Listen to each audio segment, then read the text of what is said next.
फिर से स्वागत है एक बार मेरे चैनल पर। मैं हूं राज, आप देख रहे हैं हाईवे नाइट। तो दोस्तों, आज की जो कहानी है ये मुंबई की है और हमें भेजे हैं अरविंद जी ने।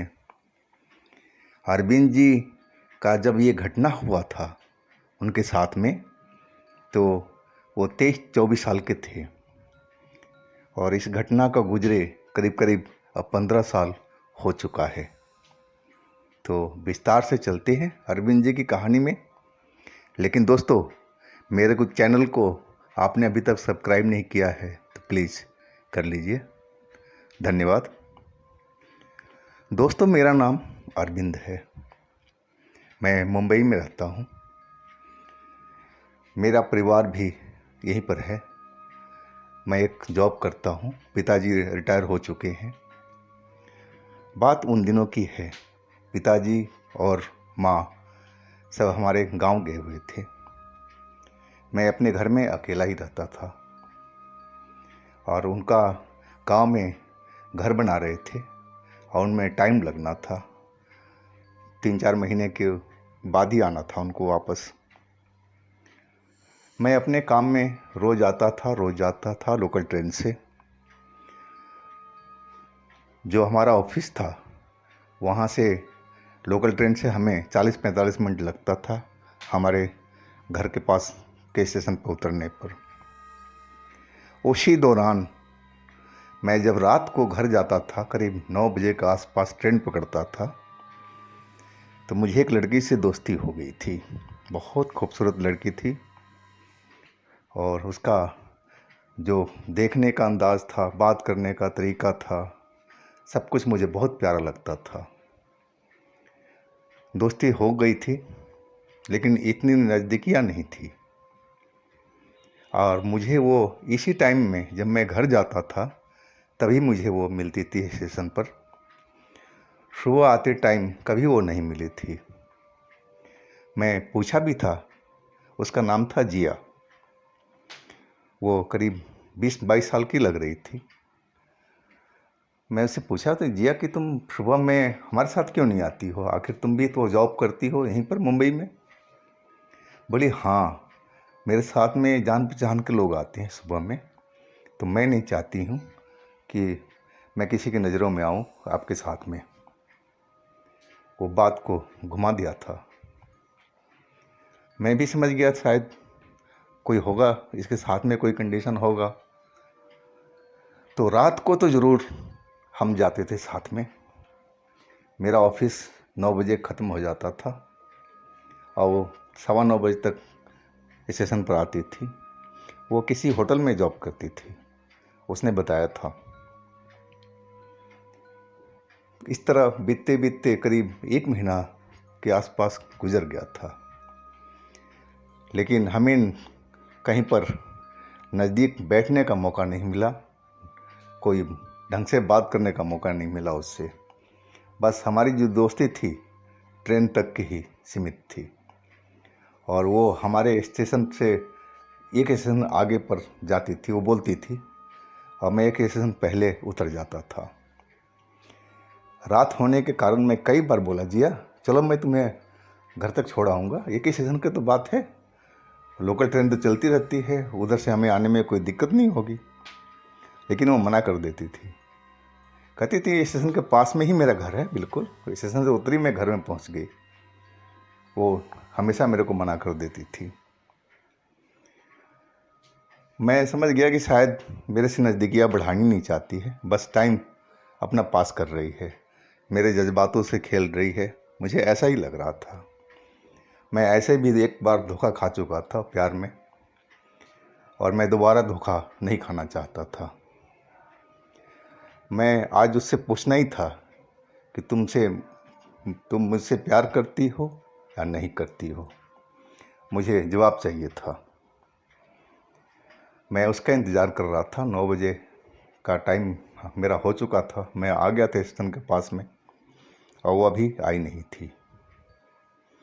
अपने निश्चित टाइम पर वो आ गई। आज बहुत हसीन लग रही थी, पहले से भी ज़्यादा। कपड़े उसने जो पहने थे उस पर जम रहे थे, फब रहे थे। आते ही हंसते हुए बोली, मुझे लेट तो नहीं हुई रोज़ की तरह? नहीं नहीं, बस मैं भी अभी आया हूँ। और बताओ क्या चल रहा है? बोली, सब ठीक है, यानी कि जिया तुमसे कुछ बात करनी थी। बोली, हाँ बोलो, आज वो मूड में लग रही थी। मैं उससे बोला, ना तुम अपने परिवार के बारे में कुछ बताती हो कि आपके परिवार में कौन है, और अपने बारे में भी कुछ ज़्यादा नहीं बताती हो। मेरे से प्यार करती हो कि ऐसे ही खामखा? मैं उसकी तरफ देखा, वो हंस पड़ी। हंसी बहुत शानदार थी उसकी। मैं उसकी तरफ देखने लगा। कहती है, क्या चाहते हो? यानी कि बस मैं चाहता हूँ कि तुम्हारा इकरार है या इनकार है। वो फिर दोबारा हंसी। बोली, चलो आज मैं अपने घर पर ले चलती हूँ और हर चीज़ का जवाब तुम्हें मिल जाएगा। मैं खुशियों से उछल पड़ा। यानी वाकई? फिर वो हंसी, हंसते हंसते बोली, हाँ भाई हाँ, चलो आज। मेरे घर पर तो कोई था ही नहीं, तो मेरे को तो कोई परवाह ही नहीं था। नहीं, ठीक है, मैं चल रहा हूँ, वैसे मेरे घर पर कोई नहीं है। तो बोली, तो अच्छी बात है, चलो आज मेरे घर पे ही रुकना। फिर हम ट्रेन पकड़ लिए थे। स्टेशन पर हम उतरे। वहाँ से उतर करके वो पैदल ही चलने लगी। यानी कि भैया कोई वो रिक्शा से ले लो। बोलती, नहीं नहीं, बस थोड़ी दूर पर, तुम्हें बताया नहीं था ज़्यादा दूर नहीं है मेरा घर, बस थोड़ा सा दूरी पर है, पैदल ही हम चलते हैं, मुझे पैदल चलना अच्छा लगता है। चलो। और फिर हम बात करते हुए चलते रहे। मैं इतना बातों में मगरूर था उसके साथ में, किधर किधर जा रही है, मैं उस रास्ते पर भी ध्यान नहीं दे रहा था। और एक अंधेरा पड़ा हुआ घर के पास में वो रुक गई। तब मैंने देखा कि एक साइड में ग्राउंड सा दिख रहा था, खाली मैदान सा दिख रहा था, और ये गली का आखिरी घर मुझे दिखाई पड़ रहा था, और इसमें कोई लाइट वाइट भी नहीं जल रही थी, पूरा अंधेरा था। हालांकि 2-3 घर छोड़ कर के आगे बिजली आ रही थी, लेकिन ये घर पूरा अंधेरा था। नहीं हो सकता है कि जिया घर में इस टाइम कोई नहीं हो या सो गए हों लाइट बंद करके। आश्चर्य जब हुआ कि जिया ने उस घर का दरवाजे को, जो लकड़ी का था, उसको अंदर की तरफ धक्का दिया। वो दरवाज़ा खुल गया। अंदर पूरा अंधेरा ही अंधेरा था, और दरवाज़ा खुलते ही अंदर से कुछ जैसे हवा ख़राब सी हो जाती हो, उस तरह से बदबू सा आया बाहर की तरफ में। शायद ये घर कभी खुला ना था, मुझे ऐसा लगा था। तभी वो देख करके मेरी तरफ हंसी, और उसकी हंसी में मैं फंस गया था। फिर मैं ध्यान नहीं दे पाया कि मैं कहाँ पर हूँ। वो अंदर गई। अंदर जाते ही वो उसका जो कपड़ा था मुझे चमकता हुआ नज़र आया था, और उसके चेहरे पर वो एक नूर जैसा आभा नज़र आ रहा था, चमकता हुआ। अंधेरे में भी, मेरा कहने का मतलब है कि जो अंधेरे में भी वो मुझे स्पष्ट रूप से दिखाई पड़ रही थी। और कमरे के अंदर आते ही उसने मेरा हाथ पकड़ लिया। अब मैं ऐसे मदहोशी में जा चुका था जिसका कोई अंत नहीं था। मैं उस मदहोशी में डूब चुका था उसके साथ में। मुझे अपना कोई होश नहीं था कि मैं किस जगह पर हूँ, मैं क्या कर रहा हूँ, आगे क्या होगा, मुझे कुछ नहीं पता था। बस उसकी साथ दे रहा था। और फिर मुझे लगा कि मैं गहरी नींद मुझे आ रही है, और मैं सो चुका था, बहुत गहरी नींद। मुझे इसके बाद कुछ पता नहीं कि मेरे साथ में क्या हुआ नहीं हुआ। जब मेरी आंखें खुली तो बाहर बच्चों की आवाज़ आ रही थी। वो तेज़ तेज़ शायद कोई खेल खेल रहे थे, तेज़ तेज़ आवाज़ में बोल रहे थे एक दूसरे को। मैं हड़बड़ा करके उठा तो देखा एक पुराना सा तख्त था लकड़ी का, उस पर मैं लेटा हुआ था। मेरे कपड़े आसपास ही पड़े हुए थे और सूरज की रोशनी बाहर से अंदर की तरफ आ रही थी, दरवाज़ों से और खिड़कियों के फाँक से। तो कमरा उजाला सा हो गया था। मैं जल्दी जल्दी अपने कपड़े पहने और एक नज़र में कमरे के ऊपर में, कमरे के अंदर में देखना शुरू किया। मुझे ऐसा नहीं लग रहा था कि सालों से यहाँ पर कोई रहता हो। जिस तख्त पर मैं लेटा हुआ था वो मिट्टी से भरा हुआ था।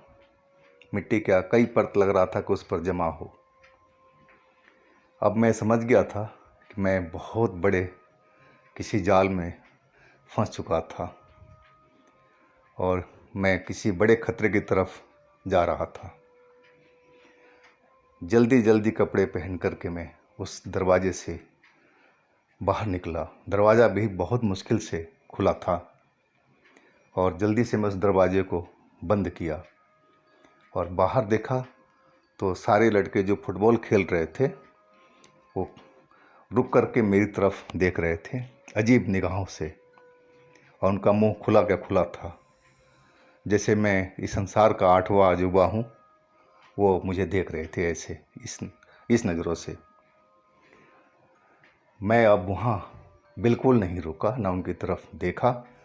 मैं स्टेशन की तरफ भागने लगा। जैसे जैसे मुझे रास्ता मिलता गया, और एक जगह तो हमें पूछना भी पड़ा था कि भाई स्टेशन पर रास्ता कौन सा जाएगा, और मैं पहुँच गया था स्टेशन पर।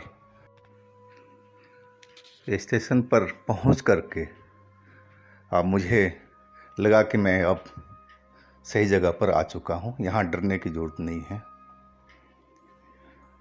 मुझे मालूम नहीं हो रहा था कि मैं किस चक्कर में फंसा हुआ था और मेरे साथ में रात में क्या क्या हुआ, लेकिन इतना तो ज़रूर पता था कि मैं किसी चुड़ैल, किसी आत्मा के साथ में रात बिताई है। इतना ज़रूर मुझे पता था। और मुझे अपने आप पर एक ग्लानि सी आ रही थी, अजीब सा मुझे लग रहा था। ट्रेन आ चुकी थी और मैं ट्रेन में सवार होकर के अगले स्टेशन पर, अपने घर वाले स्टेशन पर उतर गया। सबसे पहले मैं अपने नहाना चाहता था कि धूल मिट्टी मेरे शरीर पर भरी हुई थी, और इसके बाद मैं फ्रेश होकर के, मेरे घर में तो कोई था ही नहीं बात करने वाला। मैं सारा दिन ऐसे ऐसे ही घूमता रहा। मुझे उस लड़की पर भरोसा नहीं करना चाहिए था। जैसी वो थी, मैं उस जगह पहुंच करके भी वापस आ सकता था, लेकिन पता नहीं मुझे कौन सा नशा सवार हो गया था उसको देख करके, और मैं सब कुछ भूल चुका था। मैं कई दिनों तक ऐसे ही ड्यूटी पर जा नहीं रहा था, इधर उधर भटक रहा था। मुझे अपने मन में शांति नहीं मिल पा रही थी। लेकिन समय बीतता गया और उसकी जो यादें थी वो कम होती गई, और मैं अब ठीक हो चुका था। मैं अपने काम पर जाने लगा। ये बात मैंने किसी को भी नहीं बताई थी कि ये लोग मुझ पर ही हंसेंगे। और उसके बाद में मुझे वो लड़की जिया कभी नहीं ट्रेन में मिली, ना कहीं मुझे नज़र आई, ना ही मुझे वो सपने में कभी दिखाई पड़ी, और ना ही मेरे साथ में कोई बुरा हुआ था। तो ये थी दोस्तों अरविंद की कहानी। अगर आपके पास भी कोई अपना आप बीती है, कोई घटना है, तो हमें इंस्टाग्राम पर या व्हाट्सएप नंबर पर ज़रूर शेयर कीजिएगा। हम आपकी कहानी को ज़रूर बनाएंगे। हमारे चैनल को सब्सक्राइब कीजिएगा, लाइक कीजिएगा, शेयर कीजिएगा। और दूसरा चैनल जो हमारा हाईवे 33 है उस पर भी जाइएगा, उसमें भी अच्छी अच्छी कहानी हर रोज़ आती है। लिंक मैं नीचे दे रखा हूँ। आप लोग अपना बहुत बहुत ख्याल रखिएगा। नमस्कार।